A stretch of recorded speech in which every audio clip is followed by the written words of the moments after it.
Me han pedido que hable sobre la profecía. Entonces vamos a estar viendo una cierta porción de la profecía hallado en Mateo 24 y 2 Tesalonicenses, capítulo 2. Antes necesito los marcadores, no estoy seguro. Los veo. En el libro, el gran conflicto. El gran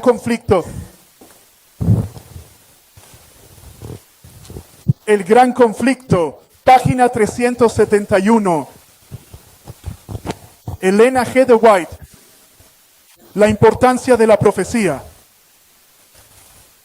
Ella dice, una declaración del Salvador no debe usarse para destruir otra. Ahora detengámonos ahí antes de continuar. Ahora, el contexto de esa cita, cuando ella se refiere a Mateo capítulo 24, es que una declaración de Jesús no debe ser utilizada para destruir otra. Ahora, en el capítulo 24 de Mateo, Jesús dice que nadie sabe el día ni la hora. Él dice que no podemos saber el día y la hora. Pero en ese mismo capítulo, Él dice que podemos conocer la última generación. Así que ella dice que una declaración del Salvador no debe usarse para destruir otra. Aunque Jesús dice que no pueden saber el día y la hora, Él espera que sepamos cuándo se acerca su venida. Entonces, este es el propósito de la profecía. La profecía nos revela la cercanía de la venida de Jesús. Ahora bien, deseo que presten atención a lo que dice el profeta. Si no logramos entender la inminencia de la venida de Jesús, de hecho, esto tiene un efecto en el carácter. No son mis palabras, sino las palabras de Jesús. Jesús mismo nos dice que si ese siervo malvado en particular. Ahora es interesante, Jesús llama a este individuo un siervo. Entonces, un siervo profesa ser un seguidor de Cristo. Jesús dice que si ese siervo se dice a sí mismo en su corazón, mi Señor retrasa su venida, pausa. ¿Qué piensa el siervo que el Señor? No dice, el Señor no vendrá. Él dice, mi Señor retrasa su venida. En otras palabras, el Señor viene, pero no viene ahora. ¿Y a qué dice Jesús que conduce esto en Mateo 24? De hecho, veamos esto. No vayan a pensar que me lo estoy inventando. Mateo 24. Quiero que vean lo que dice Jesús antes de que hagamos una pausa para orar. Mateo 24. Quiero que veamos Mateo el capítulo 24, versículo 48. El no comprender la inminencia del evento de Cristo representa un fracaso en la preparación del carácter. Esto puede conducirte a la perdición. Quiero que lo examines bíblicamente. Comprender cuán cerca está la venida de Cristo conduce al desarrollo del carácter. Quiero que lo vean en la Biblia. Mateo 24. Leo Mateo 24, versículo 48. Mateo 24, versículo 48. Padre, bendice estas palabras en nuestros corazones. Que tu presencia esté con nosotros, Señor, y ayúdanos a enfocar en tus palabras. Lo pedimos en Jesús. Amén. Mateo 24, 48. Pero, y si aquel siervo malvado dijera en su corazón, mi Señor retrasa su venida. Ahora bien, detengámonos un momento. ¿Acaso dice el siervo que el Señor no arribará? ¿Qué es lo que dice el siervo en su mente? Mi Señor se retrasa. O sea, Él viene pero no ahora. Pero me pregunto, ¿cómo define Jesús a un individuo que cree en su venida, pero la pospone a un futuro muy lejano? ¿Cómo lo ve Jesús? Como un siervo malvado. Un siervo malvado. Ahora miren el efecto en la vida de aquel siervo cuando él cree que la venida de Jesús no es inminente. Quiero que vean que lleva a la intemperancia en comer y beber. Realmente afecta y daña el carácter. Quiero que noten lo que Jesús dice en el siguiente versículo, el 49. Dice, y comenzará a golpear a sus consiervos y a comer y beber con los que se emborrachan. Hagamos una pausa aquí. ¿Están notando que el carácter del siervo no está siendo afectado de forma positiva, sino negativa? ¿Pueden verlo en el texto? Comienza a golpear a sus consiervos, dice el texto, y empieza a comer y beber con los borrachos. Se vuelve intemperante. Ahora, permítanme decirles la intemperancia. ¿Saben que la inspiración me enseña que la base de todas las victorias es la temperancia? Eso está en Temperancia, página 201. En otras palabras, si ganaremos la victoria sobre el pecado, el primer paso es la temperancia. Si fallamos en templanza, fallamos en todo lo demás. Así que bíblicamente hablando, entender la profecía y la cercanía de la venida de Cristo puede influir en el carácter, si lo comprendemos bien, para un resultado positivo. Pero si no entendemos esto, nos afectará negativamente. Volvamos a el gran conflicto 371. La inspiración declara que ninguna afirmación del Salvador debe emplearse para invalidar o contradecir otra. Aunque ningún hombre conoce el día ni la hora exacta, se nos exige y se espera que sepamos con claridad cuándo se aproxima la venida del Señor. Además, se nos enseña a ignorar esta advertencia. ¿A qué se refiere con desatender esa advertencia? ¿Qué advertencia? La advertencia de la venida de Cristo. Ella dice, será tan fatal para nosotros como lo fue para quienes vivieron en los días de Noé. Ahora, hagamos una pausa aquí. ¿Qué significa fatal? Mortal. Si afirmo que esta persona sufrió un accidente automovilístico fatal, ¿qué significa fatal? Significa mortal. Sí, mortal. Así, la inspiración declara que si no logramos entender la inminencia de la venida de Cristo, nos dice, será tan fatal para nosotros como lo fue para quienes vivieron en los días de Noé. Amigos, comprender la cercanía de la venida de Cristo está ligado a nuestra salvación. La profecía estrechamente ligada a nuestra salvación. Ahora, quiero que antes de pausar, hay un evento, bíblicamente hablando, que tiene que preceder a la venida de Jesús. De hecho, la Biblia dice esto.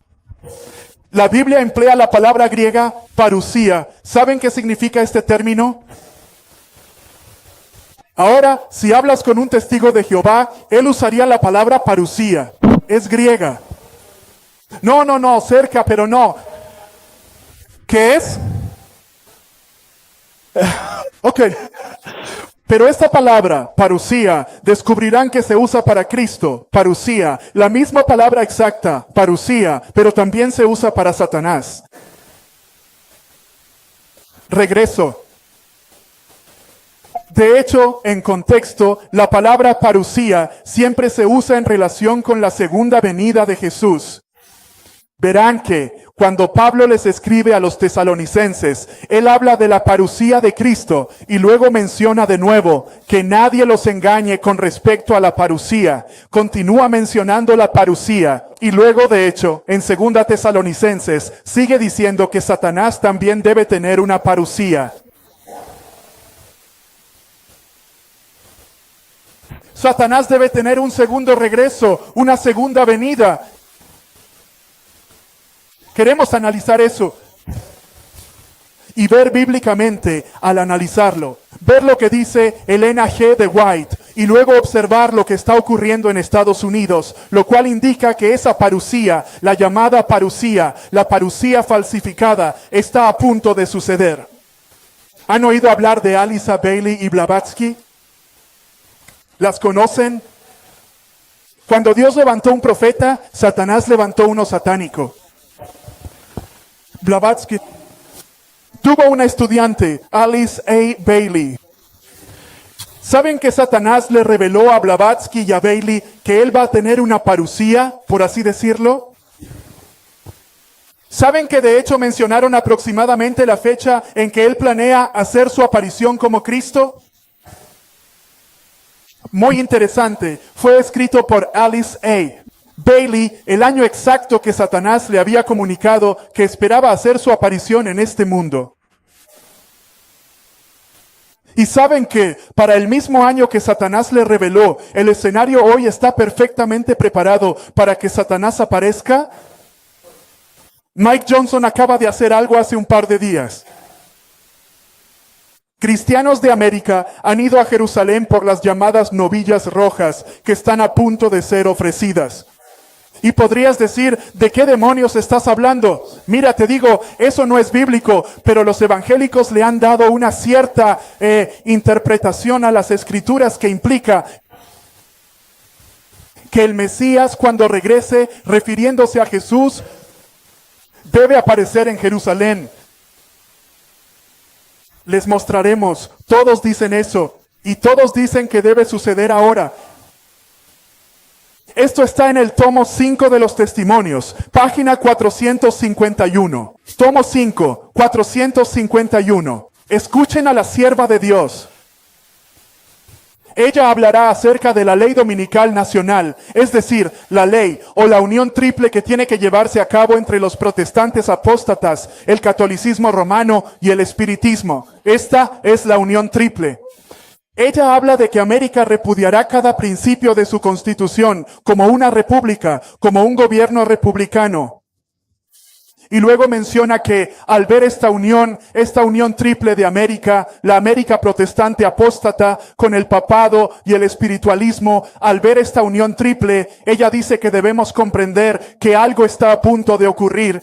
Y quiero que entiendan lo que dice la inspiración al ver a América acercándose a Roma, al ver el espiritualismo en ascenso, al ver esta unión triple llevarse a cabo. Ella afirma que debemos comprender que algo está por acontecer. Sí, ella dice que el fin está cerca, pero hay algo que debe suceder al final. Veamos la inspiración. Ella dice, cuando el protestantismo extienda, o más bien tienda su mano a través del abismo para asir la mano del poder romano. Hagamos una pausa. Sí, hagamos una breve pausa, por favor. Puse intencionadamente esa imagen de arriba con el hombre de pecado. Junto al hombre de pecado hay dos autoridades de alto nivel de Estados Unidos. ¿Quiénes son esos dos hombres? ¿Pueden ver sus rostros? El vicepresidente de los Estados Unidos de América y, ¿cómo lo llamarían? El ministro de Relaciones Exteriores o él. ¿Quién era ese hombre? Marco Rubio. ¿Junto a quién están ellos? Al hombre de pecado. Hombre de pecado. ¿Acaso la distancia entre Roma y América se está acortando de alguna manera? Amigos, es claro, esa distancia. Ahora saben que estos dos hombres, J.D. Vance y Rubio, saben que ambos son católicos declarados. Ambos. ¿Saben quién fue el último hombre? Y me refiero a un hombre de alto nivel en todo el mundo que tuvo un encuentro con el Papa Francisco justo antes de su fallecimiento. ¿Saben quién fue el último hombre que lo visitó? J.D. Vance. Interesante. No es por accidente, proféticamente. Cuando el protestantismo extienda una mano al otro lado del abismo para asir la mano del poder romano, cuando se extienda sobre el abismo para estrechar manos con el espiritismo, cuando bajo la influencia de esta unión triple, nuestra nación. Ahora pausamos un momento. Cuando dice nuestro país, no es Sudáfrica ni Jamaica. ¿A qué se refería con nuestro país? ¿Cuál? América, los Estados Unidos. Ahora les pregunto, ¿qué nación será la primera en imponer una ley dominical? Los Estados Unidos de América. En el tomo 6, página 18, está clarísimo que aunque América tome la delantera, todos los países del mundo pronto seguirán su ejemplo. Todos los países. No hay donde esconderse de la tormenta que se acerca. Solo hay un lugar para esconderse y es en Cristo, el único lugar. La inspiración dice, cuando bajo la influencia de esta unión triple, nuestro país repudiará cada principio de su constitución. Ahora hagamos una pausa. ¿En la Constitución de América se habla de la separación de Iglesia y Estado? Sí. Entonces, si ella dice que América va a repudiar cada principio de la Constitución, ¿irá América en contra de esa parte de la Constitución? Sí. ¿Pero cuándo? Esa es la pregunta. Sigan la cita con atención, amados. A veces leemos la inspiración tan rápido que no lo notamos. Antes de que América repudie cada principio de su constitución, es decir, que viole el principio de separación de iglesia y Estado, ¿qué debemos presenciar primero? ¿Qué? Gloria, las manos estrechándose. ¿Qué? Iglesia y Estado, eso es cierto, pero miren la cita. Los protestantes y el catolicismo romano y el espiritismo deben unirse. A medida que la unión entre los tres se consolida, la distancia entre ellos se cierra. Ella dice, entonces América repudiará cada principio de su constitución. Pausa. Sigan, amados, pues hay debates sobre lo que estudiaré. Cuando esto o aquello ocurre, por gracia divina lo aclararemos. Sigan la cita. Sigan, amados, Biblia y profecía espiritual. ¿Cuándo? Ayúdenme. Estamos estudiando, no sermoneando. Estamos estudiando. Ayúdenme. ¿Qué debemos ver primero? Uso el volumen 5, 4, 5, 1. ¿Qué debemos ver primero en esa cita? Ya respondieron, pero díganmelo de nuevo. ¿Debemos ver qué? Tiene que producirse una unión triple. Protestante. Roma. ¿Y qué más?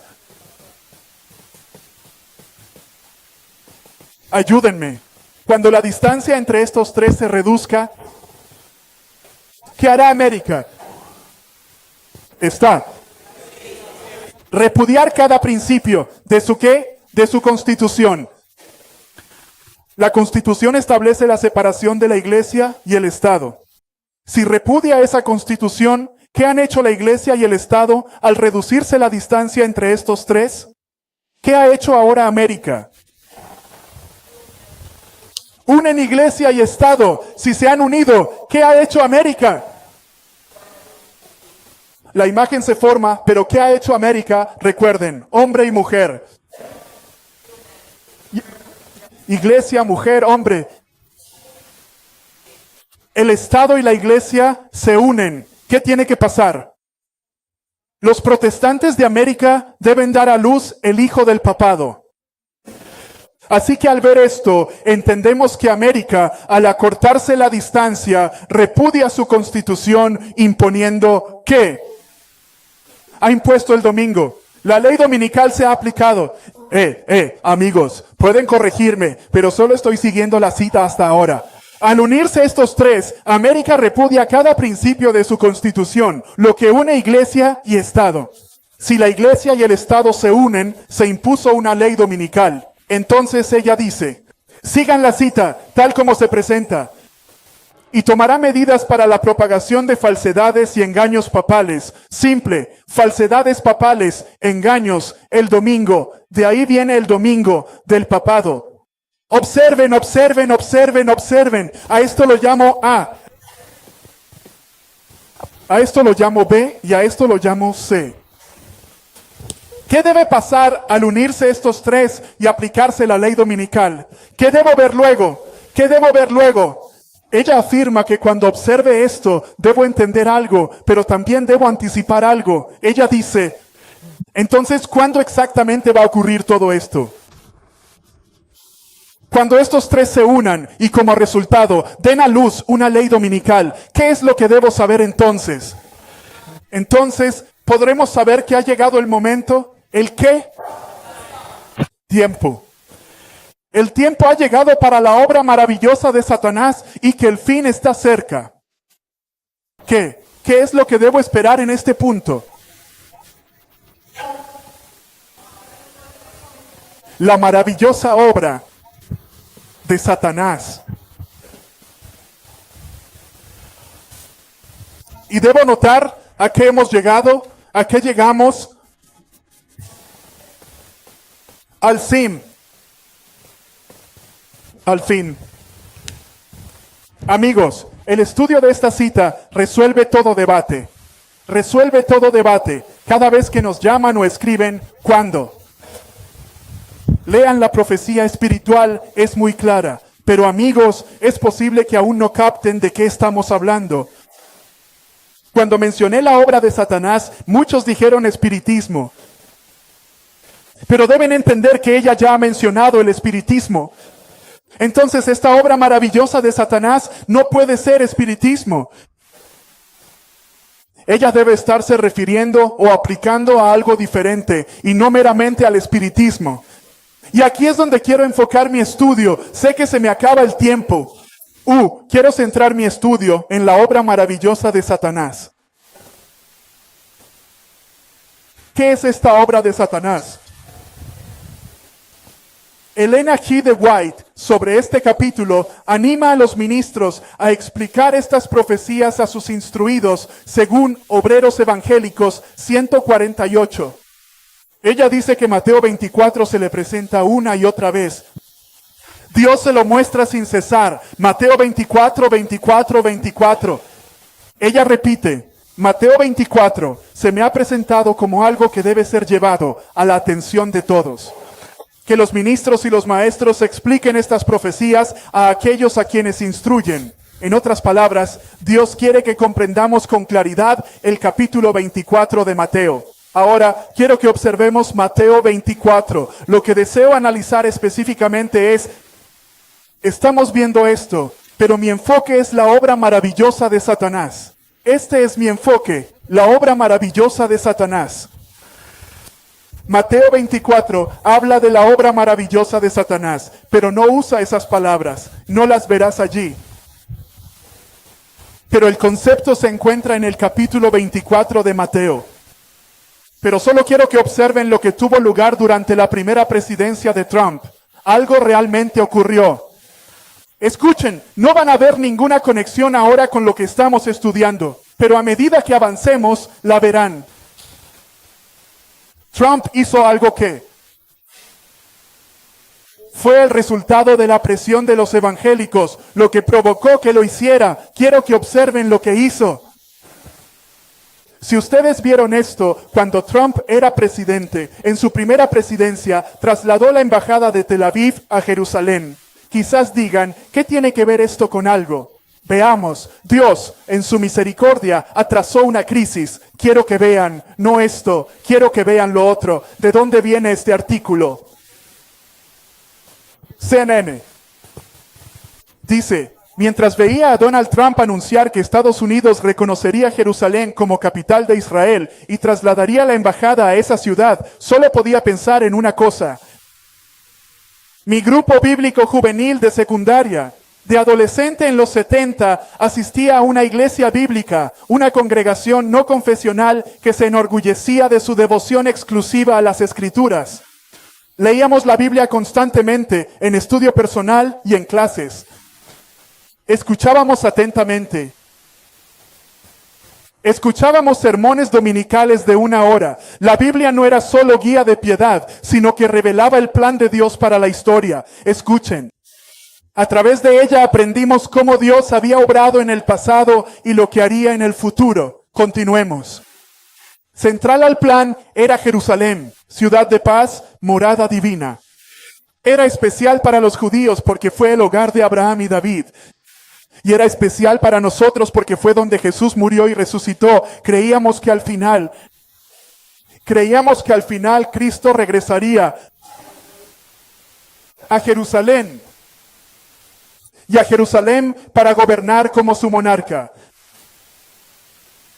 Anhelábamos con fervor este resultado. Oramos para que la historia humana contribuyera a lograr esta conclusión bíblica.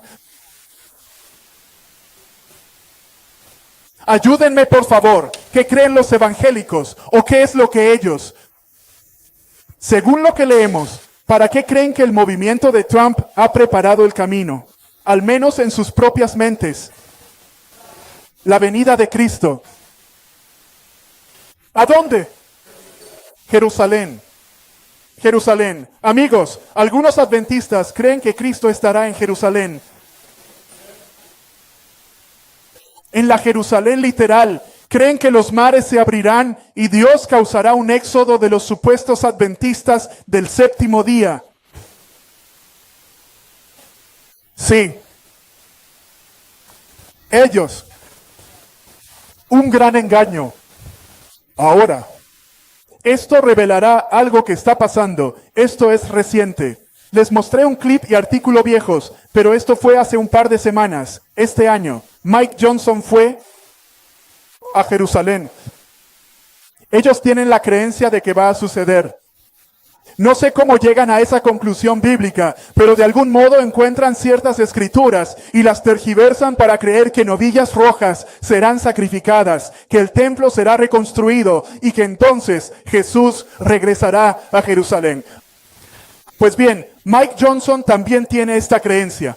Él explica cómo Mike Johnson cree que el sacrificio de estas novillas rojas provocará el apocalipsis o la segunda venida de Jesús, por así decirlo. Ahora, brevemente, ¿quién es Mike Johnson? Esa es una foto de Mike Johnson. ¿Ustedes lo conocen?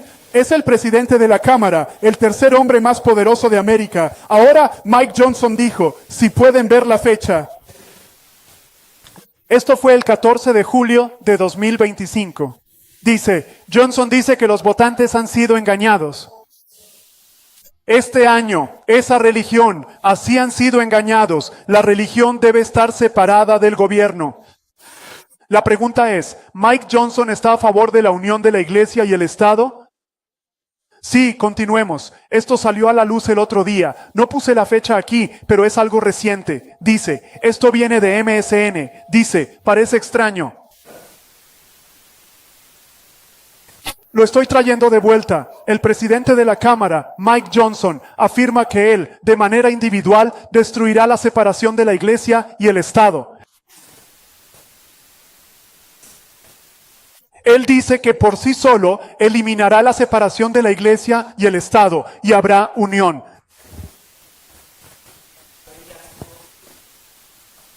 Gloria. ¿Saben quién es? Es un evangelista prominente.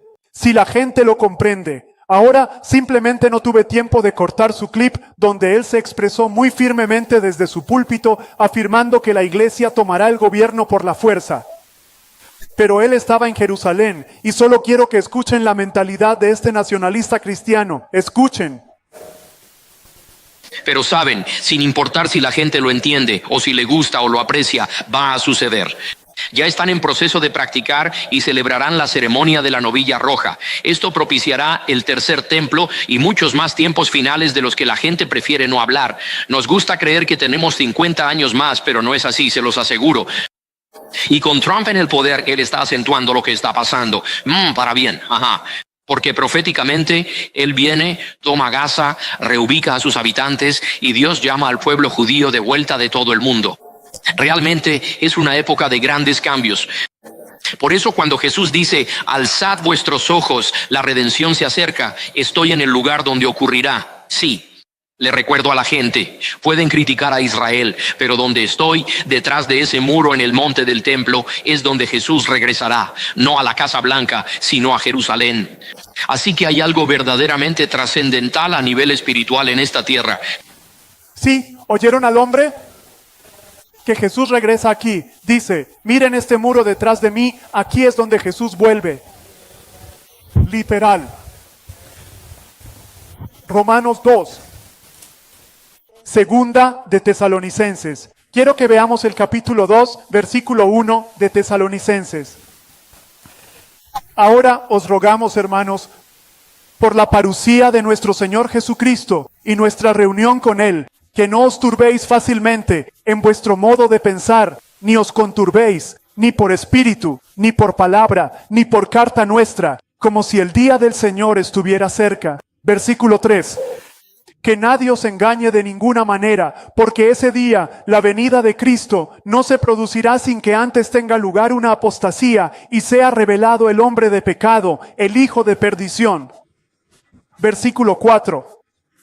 Así que antes de proseguir, hablando públicamente, Jesucristo no puede regresar. ¿Qué debe suceder primero? Debe haber una apostasía. Esa palabra griega es apostasía. Primero debe haber apostasía. El hombre de pecado debe ser revelado. Esto debe preceder la venida de Jesús. Luego el versículo 4 menciona lo siguiente. ¿Qué debemos ver en conexión con este hombre de pecado? Por cierto, es interesante. Ellen White se refiere a esto, a este texto, literalmente comenta sobre este texto. Ellen White le da su primera aplicación a Satanás. La segunda aplicación al papado. La primera a Satanás. Pero continuemos. Dice así, el cual se opone y se levanta contra todo lo que se llama Dios o es objeto de culto, tanto que se sienta en el templo de Dios como si fuera Dios, mostrándose a sí mismo que es Dios. Ahora permítanme, déjenme hacerles una pregunta. Quien quiera que sea ¿parecerá ser Dios? Quien quiera que sea, ¿aparentará ser Dios? ¿Deseará ser adorado? Eso es lo que dice el texto, sea quien sea. Pero continuemos leyendo, sigamos leyendo. Quiero que observemos el versículo 8. Entonces se revelará el inicuo. Esa es la palabra Apocalipsis. El maligno se revelará. También aplica a la segunda venida de Jesús. A quien el Señor matará con el espíritu de su boca y destruirá con el resplandor de su parucía. Hablando de Cristo como parucía, su venida, su segunda venida. Versículo 9. Ahora en la King James, ¿ven el versículo 9 en cursiva? ¿Ven las dos primeras palabras? Si tienen la King James, están en cursiva. ¿Saben lo que significa? Que no está en el original. Así que el texto debería decir, cuya parucía. Esa palabra exacta, parucía. Segunda venida. Aquella cuya parucía, o sea, su segunda venida, se manifiesta conforme a la obra de Satanás. Con todo poder, señales y prodigios mentirosos. Quiero preguntar, según el versículo 9, ¿tendrá Satanás una parucía? Clarísimo. El contexto de la parucía es la segunda venida de Jesús. Siempre que Pablo la usó en 2 Tesalonicenses fue sobre Cristo. Sin embargo, él emplea ahora el mismo término, parucía, en el versículo 9 y lo aplica a Satanás. Entonces pregunto, antes de que Cristo pueda tener su parucía, ¿quién debe preceder la parucía de Cristo? Satanás. Satán. Esto, amigos míos, es la asombrosa obra de Satanás, el engaño dominante que tiene que capturar al mundo. ¿Saben a qué se refiere Ellen White con esta crisis? Se refiere a la ley dominical con esta frase. Usa dos frases. Ella emplea dos frases. Cuando se refiere a la ley dominical, lo designa como el último acto en el drama. ¿Saben a qué se refiere ella con la obra de Satanás o Satanás apareciendo como Cristo? Dice que es el acto culminante. Gracias, el acto culminante del drama. Último acto, acto culminante. Cuando Satanás aparezca como Cristo, ¿cuán cerca estamos? Basándonos en lo que estamos observando, ¿consideran los evangélicos que ya es el momento para que el autoproclamado Cristo se manifieste en Jerusalén? Podrías decir, hermano, ¿dónde en la Biblia o Ellen White dice que Jesús, no Jesús, sino Satanás? A ver, déjenme decir esto. Ellos dicen que Cristo aparece en Jerusalén. Yo les digo, bíblicamente hablando, Satanás aparece en Jerusalén. ¿Sabían ustedes que la Biblia me enseña que el primer lugar donde Satanás se aparece al manifestarse como Cristo, la Biblia afirma que lo hace primeramente en Jerusalén?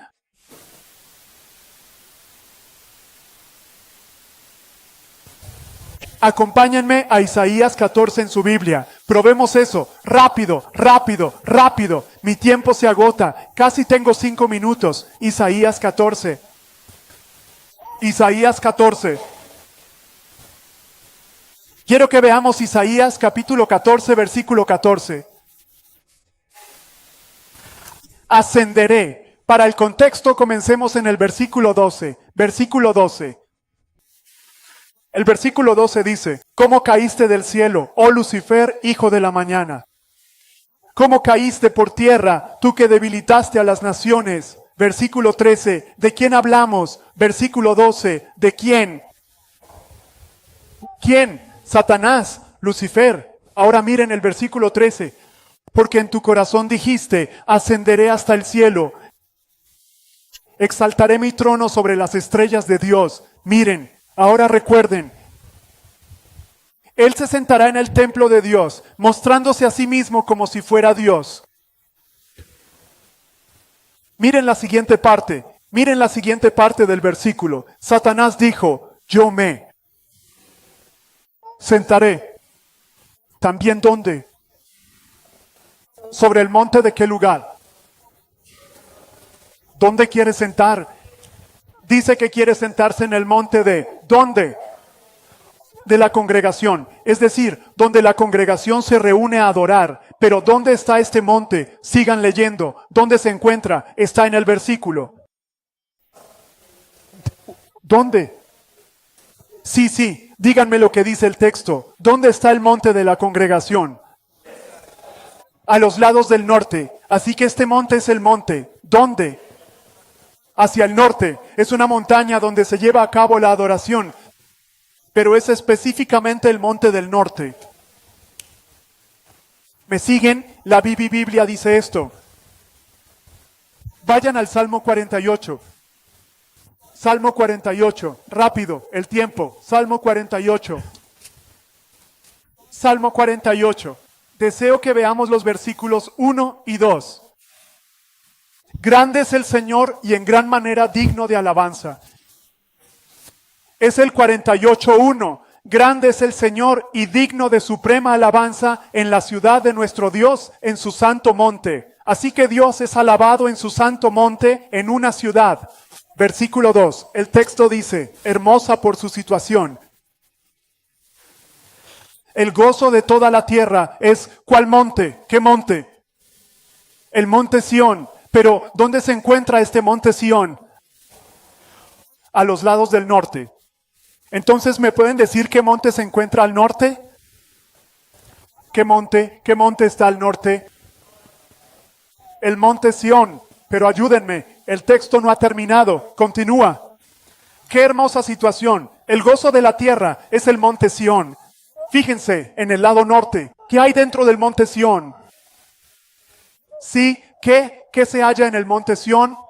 Continúen leyendo. La ciudad del gran rey. Entonces, ¿qué se encuentra dentro del monte Sión? ¿La ciudad de qué? Del gran rey. Mi pregunta es, ¿cuál es la ciudad del gran rey? Pues quiere estar allí. ¿Qué ciudad? Vayan a Mateo capítulo 5 rápido. Mateo 5. Mateo 5. Mateo capítulo 5. Leo el versículo. Mateo 5, versículo 30. Mejor en el versículo 35. Directo al 35. Mateo 5, 35. Para contexto, el versículo 34. Pero yo os digo, dice Jesús, no juréis. Ni por el cielo, porque es el trono de Dios, ni por la tierra, porque es el estrado de sus pies. Ni tampoco por Jerusalén, puesto que es la ciudad de nuestro gran rey.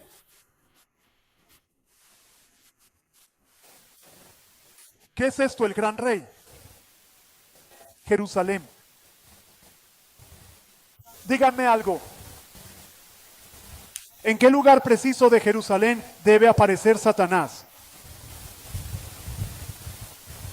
Cuando veamos la unión, protestantes, Estados Unidos, Roma, espiritismo, la ley dominical se acerca. Pero no solo debemos entender que la ley dominical está cerca, sino que algo ha llegado. ¿El tiempo de qué? La obra de Satanás. Y que el fin ciertamente está cerca. Por tiempo mostraremos estos videos. Donde hablan de establecer este templo, fue la reunión con el respaldo de Mike Johnson. Él organizó esta reunión y están hablando de establecer el templo. Y en realidad, este es el sitio donde tienen la intención de construir. No. Este es un sitio en línea con el monte del templo y allí están mostrando una cruz que está al mismo nivel. Yo no conozco su teología, pero creen que cualquier montaña que estén viendo al establecer el templo en Jerusalén debe estar al mismo nivel. Y están mostrando que tienen el terreno que ya está listo para la reconstrucción del próximo templo, el sacrificio de la novilla y luego la venida de Cristo.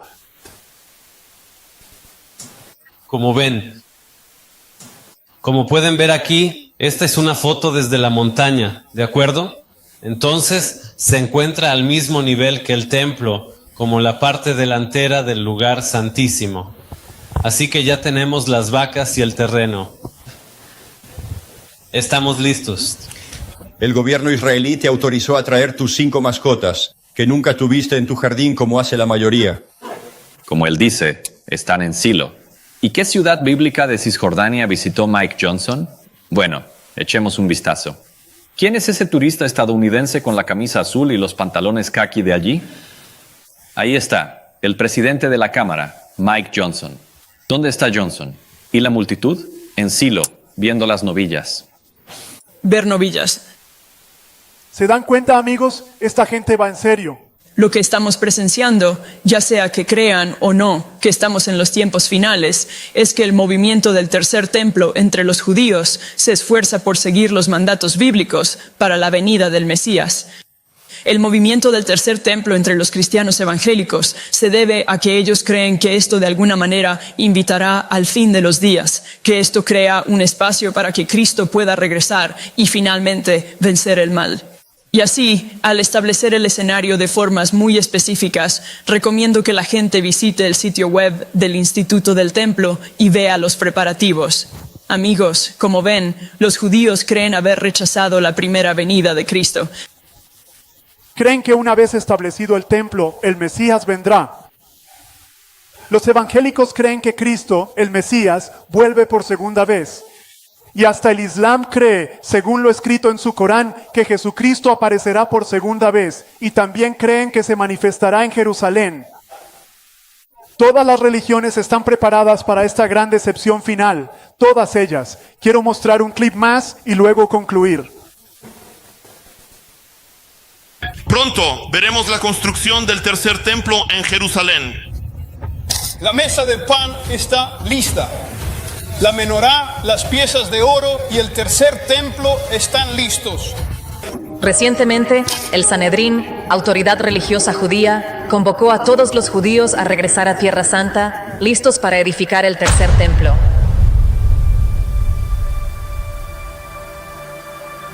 Finalmente está sucediendo. Jerusalén anunció oficialmente que construyen el tercer templo de Salomón. Con esto, la profecía de la segunda venida de Jesús ha comenzado oficialmente. Esta actualización nos la dio la Fundación del Patrimonio de Israel, que dirige las operaciones religiosas, y han anunciado algo tan grande que el mundo entero teme lo que pasará. Que muy pronto todos veremos la construcción del tercer templo en Jerusalén. Del pan listo. Lo detengo ahí. Bailey y Blavatsky. Saben, el tiempo se acabó, pero cuando leen, ella menciona la externalización de la jerarquía y que el logos. ¿Saben qué significa la palabra logos? Es griega. ¿Saben su significado? El verbo. ¿Quién es bíblicamente el logos? En el principio era el logos, la palabra divina. Ella dice que el logos, pero su logos no es nuestro. Su logos es Satanás. Ella afirma que habrá un juego y un contrajuego a lo largo de la historia desde que escribió esto hasta el año. ¿Qué año es ese? 2025. Y en 2025, recuerden, ella fue influenciada por el diablo mismo. Y ella afirma que en el transcurso de este año se llevará a cabo la gran asamblea, la asamblea general de la jerarquía, tal como se realiza habitualmente cada siglo. En el 2025, No una fecha exacta, pero ella afirma que en el 2025, muy probablemente, se establecerá la fecha para la etapa inicial de la externalización de la jerarquía. Cuando habla de la jerarquía, se refiere al sistema demoníaco que externalizarán. O sea, habrá una revelación del espiritismo, por así decirlo. Pero luego continúa y menciona, ¿dónde está mi porción? Cuando ella menciona el término logos. ¿Dónde está? ¿Dónde está? No lo veo. Aquí está. Menciona de nuevo que habrá una planificación particular que se llevará a cabo. Es desde ahora hasta el año 2025 después de Cristo. Y luego, al avanzar, menciona claramente que hay poco tiempo para ver el cumplimiento de un propósito mayor. Y menciona que este propósito mayor es la revelación del Logos. 2025, interesante. ¿Qué año es? Amigos, no estamos listos. No lo estamos. No listos. El escenario está completamente preparado, ya sea en América, en Roma o en Jerusalén. El escenario está listo. Está totalmente listo. Ahora, amigos, solo denme 5 minutos. Denme 5 minutos. Quiero concluir. El conflicto. Página 624. Ahora, antes de leer la cita, quiero hacer una pregunta.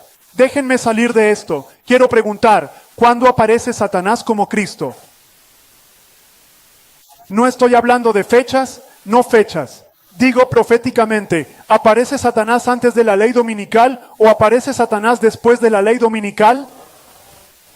¿Qué es? Tiene que ser después.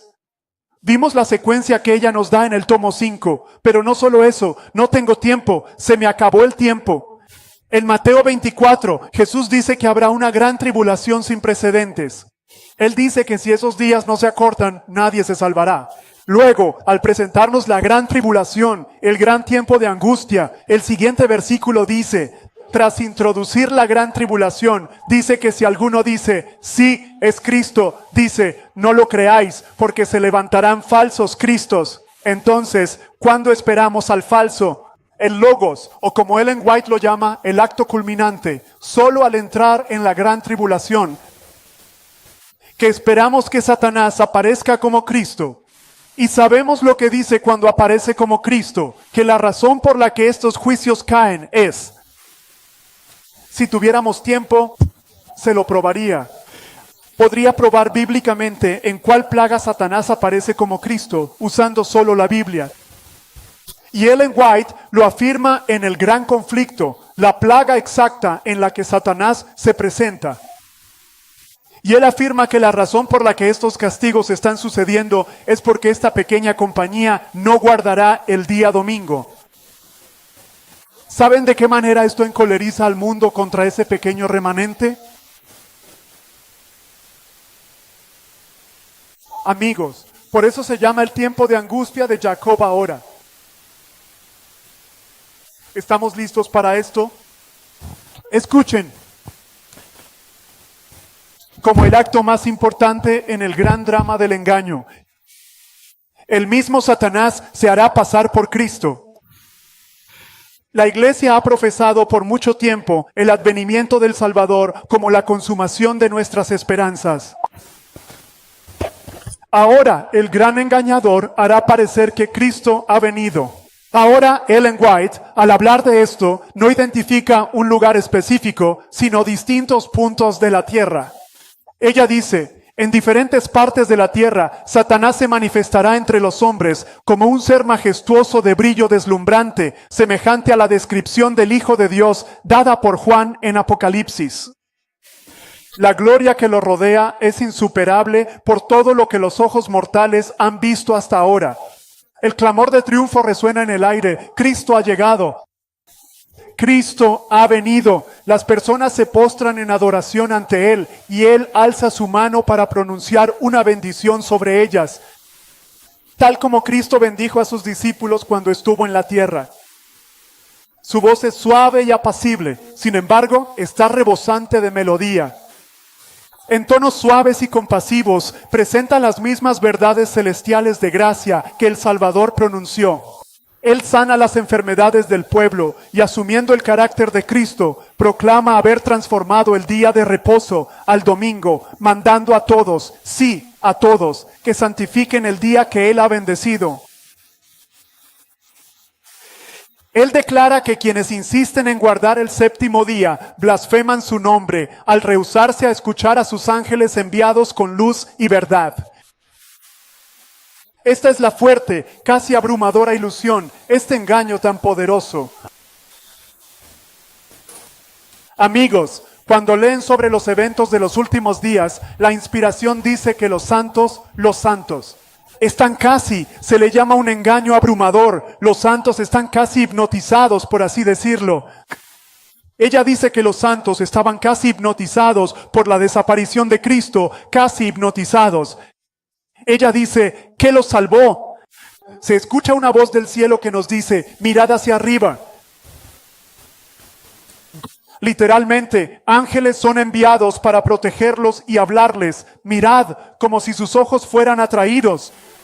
Si crees que un ángel no puede atraerte, pregúntale a Juan el Revelador. La gloria que rodeaba a Gabriel deslumbró tanto a Juan el Amado, que Juan literalmente cayó a los pies de Gabriel para adorarlo, y Gabriel tuvo que detenerlo, levantarlo y decirle, soy un consiervo tuyo. Un santo de Dios cayó por la gloria de un ángel.